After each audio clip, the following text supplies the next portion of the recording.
She is the Southern Regional Manager for the UAH OPT program. Since 2005, she has been working in transit and joined the OPT team in January of 2020. During her 15-plus years at Bratz, Chandra was tasked with many of the transit assignments, including construction projects, scheduling software implementation, and agency audits. Her training has established her as a certified community transit manager, as a certified training and safety reviewer, and as a certified transit supervisor. She has an amazingly handsome 11-year-old son, Bryson. Chandra is a lifelong resident of Baldwin County. Her heart is for helping people and providing freedom to those with disabilities. Please welcome Chandra Middleton. What we hope to cover today is going to be the FTA post-accident thresholds. That's going to cover when to test, who to test, what the timeline to test is. That's going to be our first portion of training this morning. Then the reasonable suspicion training, we're going to talk about how to determine to test, who determines to test, and how to approach the individual about testing. So as we move through this, we'll of course talk further in detail and go over things a lot further and kind of narrow down for you so you have some more definite definitions of how to define things as you make these decisions. So we're going to start out with the FTA post-accident thresholds. It's going to talk about, again, when to test, who to test, and what that timeline is. Anytime there is a fatality of any individual involved. Now, I want to highlight the word individual here because I'm going to define what individual actually is as we move through this. Now, again, this is FTA's thresholds. This may not be your county's thresholds. They, of course, may be more stringent than this. But normally, this determines if it's going to be a DOT testing instead of a non-DOT testing form used. If it's under the FTA, it's going to be a DOT form. If it's under the city, county, it's going to be a non-DOT form used at your testing facility. Again, I point out the word individual. You're going to test when any individual involved receives immediate medical treatment away from the scene. What does that mean? They're going to be transported by ambulance. They could be also transported if you know or there is firm knowledge that they are going immediately to the medical center, even if it's in a private vehicle. You need to keep that in mind. Now, let's talk about the word individual and what that means. Some people believe that that's just meaning your driver. That does not mean just that driver. It could be it's any transit employee, any pedestrian, any passenger within your public transit vehicle, any person in the other vehicles that are involved. And if it's a multi-vehicle accident, that could be any of those individuals, whether that vehicle hit you directly or hit the other vehicle that was behind that vehicle. It's any person involved in the incident, of course, will be tested. Now, when to test, again, if any vehicle is transported away from the scene by a tow truck or not on its own. That's meaning if you're sending out a tow truck that is company owned to tow that vehicle, or you're sending out a trailer behind a service truck to tow that vehicle away. If that vehicle is not being taken away from the scene by being driven on its own, then of course you would test under the FTA testing. Now, so to sum this up kind of quickly, so basically a fatality, immediate medical treatment away from the scene, and a vehicle being towed away from the scene is your summary to know that you need to use a DOT form for your testing on post-accident. And again, I refer back to the word of individual. It could be any of those individuals listed in the previous slide, not just your transit employee. Now, let's talk a little bit about who is tested. This is your your covered employee operating the transit vehicle, of course, your driver, but other covered employees could also contribute to the accident. Has anyone ever tested anyone besides a driver for a post-accident drug screen? Maintenance. Yes. Maintenance is a great example. An example of that is, say your vehicle was just in service for a brake job. It leaves the shop, first red light, it comes through, it goes through the red light for some reason. Then, of course, you may need, and maybe the driver's making the accusation that the brakes were not functioning properly. Then, of course, your mechanic could also be tested under your post-accident testing. Also, dispatchers are another viable option that may possibly need to be tested under your post-accident testing as well. So, you need to keep all of those things in mind and decide on who needs to be tested if there is an accident. Now, when are they exempt from being tested? Now, if a transit employee's performance can be completely discounted as a contributing factor, you would not test them. So, does anyone have, like, a great example that I always have is if your driver is out of the vehicle and the vehicle gets hit and the driver is not in the seat of that vehicle. That is a great example of them not being a contributing factor to that accident. So they would not need to be tested. Does anyone have any other examples where they have not tested a driver?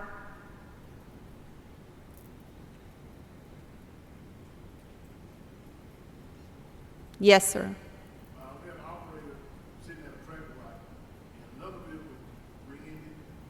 That vehicle was disabled and people transported from other vehicles. But that operator actually discounted because they were parking stop, people stop at traffic light. That vehicle couldn't stop. Yes, if they can be completely discounted as being as an individual that has contributed to the accident, that's exactly right. There's also, I've seen other situations as well when drivers may not actually be in the seat of the bus, they may be in the back securing wheelchairs. Again, they didn't contribute to the accident because they were not operating the vehicle during that time. So that also is another incident where you would not test the driver themselves. Now, the requirements for post-accident testing. An employee must remain readily available for testing. In other words, they need to be available to test. They can't all say that they can't be tested right now. They need to be readily available to be tested for any post-accident. Also, that testing must begin as soon as practical following an accident. I always say as soon as possible. Sometimes when there is a situation where the accident is very severe, there is multiple injuries, multiple vehicles, it does take time for the police department to show up. It takes time for that accident scene to be cleaned up and have that driver be available for testing. In those type of situations, we're going to talk a little bit about how to handle those situations. But that's understandable, but still you need to keep in mind that it is the practical timing, which is as soon as possible, as soon as they're readily available. There are time limits on this testing. All alcohol testing should be completed first and prior to drug testing. FTA says that is within 2 hours of the accident. Again, understanding that some accidents may be more complex and you may not be able to test within that 2 hours. If that is the case, big word right here, document. Document why. Document why you can't test them within that 2 hours. And if it's not done within 8 hours, then you would just, of course, cease attempts. But of course, always, that is the big thing, is to always remember to document. With every accident, I've said this in my years, no accident is the same, so the response is always going to be a little bit different in each accident that you deal with. But ultimately the goal is to have that testing done in that 2 hours. Step 2 is always going to be, once that alcohol test is completed, you're going to do the drug testing as soon as possible. This should be completed within 32 hours of the accident. My rule of thumb was always to keep it simple. In my training and my train of thought is just keep that 2 hours. We want them tested within a 2-hour period for both alcohol and drugs, because they normally will, when you take them to the testing site, they do it back to back. So normally you can meet those timelines. Now, the most important thing that I can stress is document why. If your testing is not done within your time frame, if there is something that is unusual about the accident scene, or that you feel is important as far as the contributing factor and how you have eliminated the driver as not being a contributing factor, you need to document those things. You need to document why you didn't test them. You need to document if they were not tested within the time periods. You need to have that documentation, because when you are audited on your drug and alcohol program, those are things they are going to look for. They're going to look at things of when the accident occurred, and also when the test was completed. They're going to look to see if the alcohol test was done first, and they are going to look at those timelines of the testing. So always remember to please keep that in mind.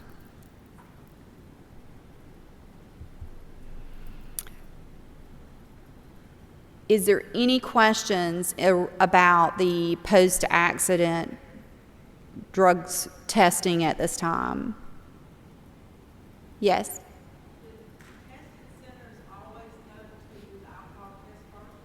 Yes, they are trained to do that. When those centers are actually audited, that is one of the things that they audit for at those testing centers.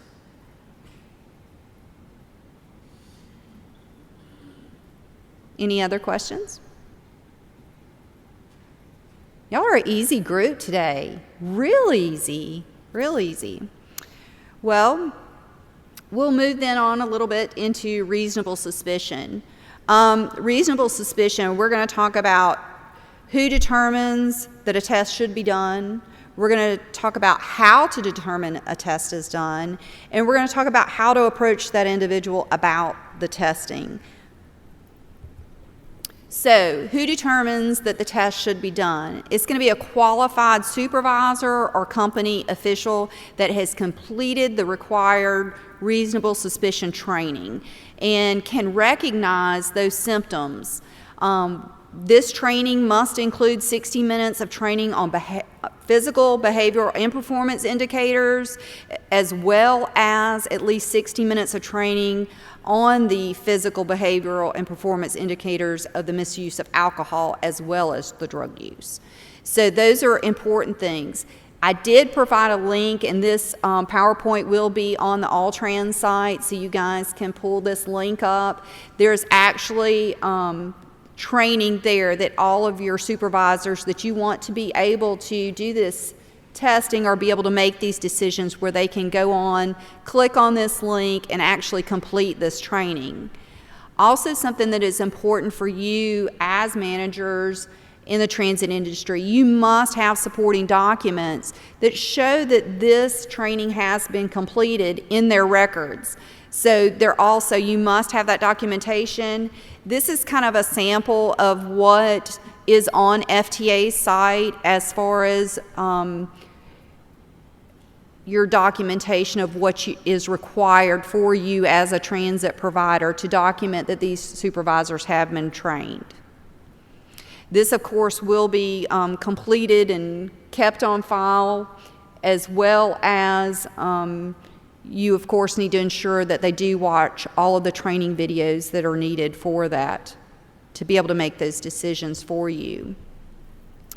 Now, how do you determine to test? This is a kind of a big thing for me. You cannot base it solely on a guess or a hunch or a complaint from another person or a phone call that has come in. In my experience, I have had that happen. We fortunately have had video that we've been able to watch and help determine whether we believe that there was indicators there. So that has helped us with having the videos on the bus to be able to look at those. We try to always, if it's something that's with the phone call that I had received, this supposedly had happened multiple days back, so we only could rely on the video.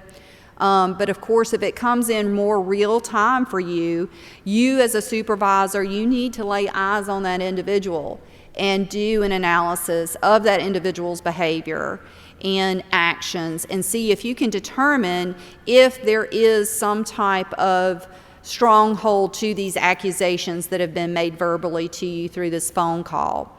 Now, when you're making these observations, you need to be concerned about their appearance, their behavioral speech, the smell of their breath.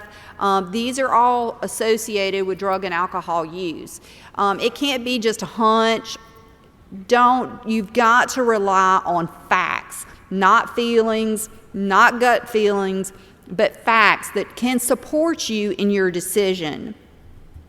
Some of those things that are really physical observations that are what I consider more facts that you can base and hold true if there is any kind of liability that is drawn against you. Those are going to be things like they're walking. Are they stumbling? Are they unable to walk? Are they swaying? Are they falling down? That's something you can physically observe and make a concrete kind of decision based off of these types of observations. Standing, are they swaying? Are they dizzy? What are their movements? Are they jerky? Are they nervous? Are they trying to avoid you? What do their eyes look like? Are they bloodshot? Are they watery? What is their skin color? Because if they're pale, that can mean several different things. It could also mean some kind of medical treatment. So you've got to look at all of these observations. What does their breath smell like? Speech, appearance. And sometimes, like even with their appearance, it could be something like, depending on their character, some people may dress like really, really sloppy, and they're all of a sudden trying to overly dress and be really nicely dressed that day. Or it could just be the entire opposite, where normally they're very nice and neat in dress and they're very sloppily dressed. But you need to make these observations, and it's not just one observation. One observation is not going to seal the deal for you to make that decision. You need to also look at their behavior, their demeanor. Are they talkative? Are they really calm? Are they arguing? Are they observe all of this. Their actions, are they hostile? Are they fighting? Are they chewing a lot of gum? These are physical observations that you would look at. Of course, there's a couple of miscellaneous things. Obviously, if there's alcohol, if you see alcohol rolling around in the bottom of the bus floor, I think you've got a pretty solid case to send them for testing. But if there's any kind of misconduct, and if they just admit to you, if it's a situation where they admit to you that they had been out until 4 o'clock in the morning, and they have been drinking at 4 o'clock in the morning, and they're still kind of acting like they're really extra happy that morning about being at work, it might be something that you can, of course, feel like you have enough facts to send them for reasonable suspicion.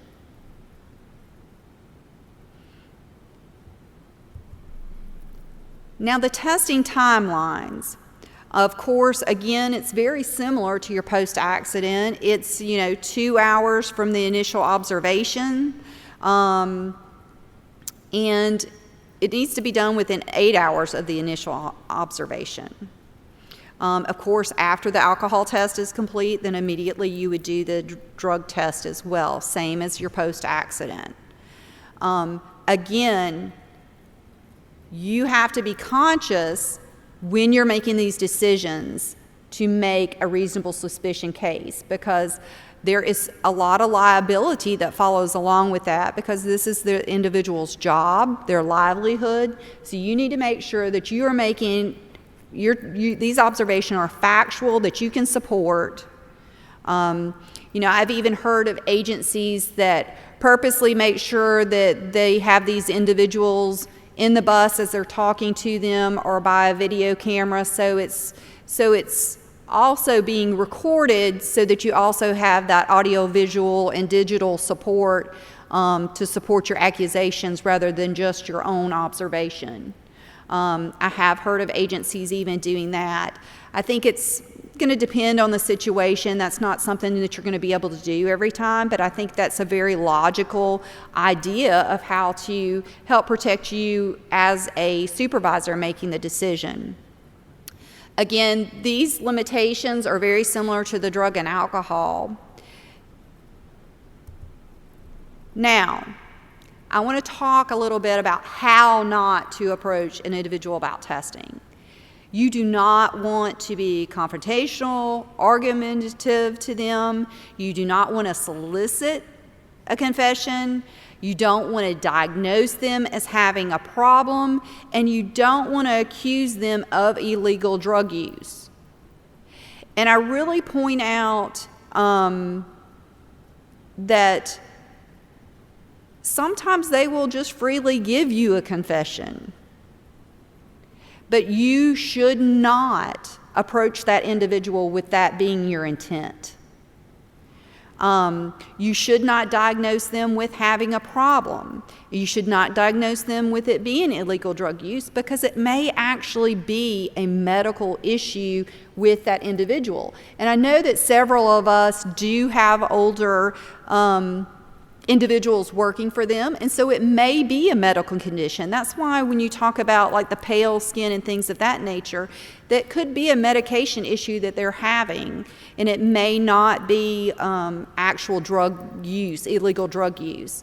I point out, I'm familiar with an agency that's out of Florida, and she had an individual that was kind of pale, he was really dizzy, and it ended up that it wasn't illegal drug use, it was actually his blood pressure medicine had gotten off kilter, and it was his blood pressure that was making him not well. It wasn't actually any kind of illegal drug use. But luckily they were able to, of course, get him help. Now, let's talk about how to approach an individual about that testing. Because, of course, reasonable suspicion is, I immediately think of any employee. I know me personally, if you came to me with wanting to reasonably suspicion me, test me, I would probably be a little defensive. So I take that into consideration that any other employee probably would feel that same way. So when you approach an individual about reasonable suspicion testing, you need to discuss the safety concern with that employee face-to-face in private. You don't want to do it in a group of people like we are here. You want to try to isolate that individual. I don't recommend doing it necessarily by yourself.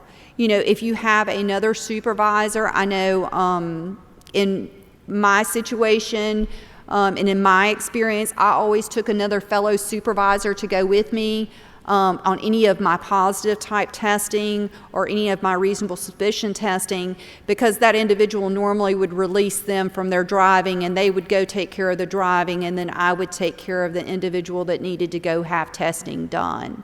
And it's also very, to have someone there also to witness if you're not in a recorded room or something, that also is very beneficial from a liability standpoint. But all in all, you need to do it in a private setting, and you need to do it face to face. You need to keep a safe distance. You need to acquire and observe. You need to express concern for that employee and the public safety. You need to approach them about how you care about them and how you care about your passengers. Again, you don't approach them aggressively.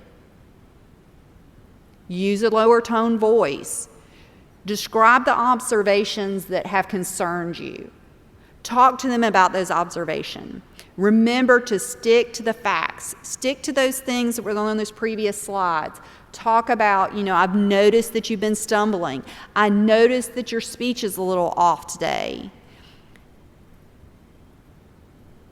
Lead with those type of things, with the factual observations that you have observed, and walk through it very, very calmly, very quietly with them, remembering to avoid that I feel like you're using drugs. Remember to avoid those kind of things. Remember to stick to the facts. Remember to stick to the concern about the safety of the whole situation.